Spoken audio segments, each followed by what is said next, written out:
We're frustrated with our circumstances.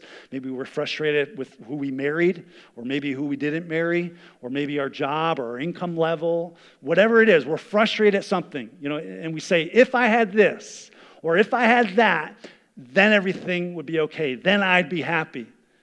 And can I just warn you, that is a lie from the pit of hell that will ultimately lead to compromise. It will ultimately lead to shortcuts in your life. The Apostle Paul once said this way: the secret of being joyful or being happy in this world is by learning the secret of being content. Content. It's the belief that at this very moment, think about this, at this very moment, God has you right where he wants you, even if it's not where you want to be. God has you right where he wants you and will get you to ultimately where he wants you to go without shortcuts. Without shortcuts. So here's the phrase I want you to remember, and I'll put it on the screen for you. I want you to remember this. Shortcuts cut us short of God's best. Shortcuts cut us short of God's best.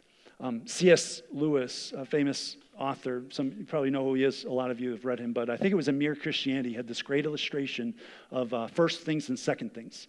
He said, if you will pursue first things first, your relationship with God, prayer, spiritual disciplines. If you will pursue first things first, then God ultimately will give you an abundance of second things, good things, family, meaning, purpose, even provision.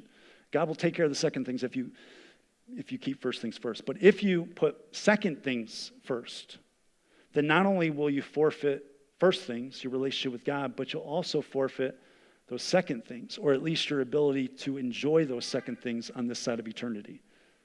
Isn't that good? I think it's pretty genius. Where did he get it from?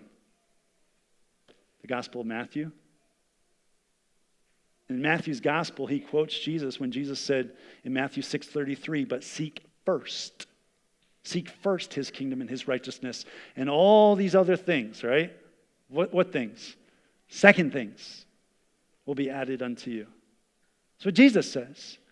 He learned that rather than compromising, rather than taking a shortcut, that we needed to learn to be content in the situation that we're in and believe that God has you right where he wants you, even if it's not where you want to be right now.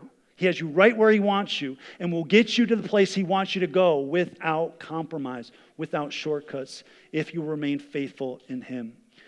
And so, don't take shortcuts. Don't take shortcuts because ultimately they will cut you short of God's best. Put God first and trust him with the rest.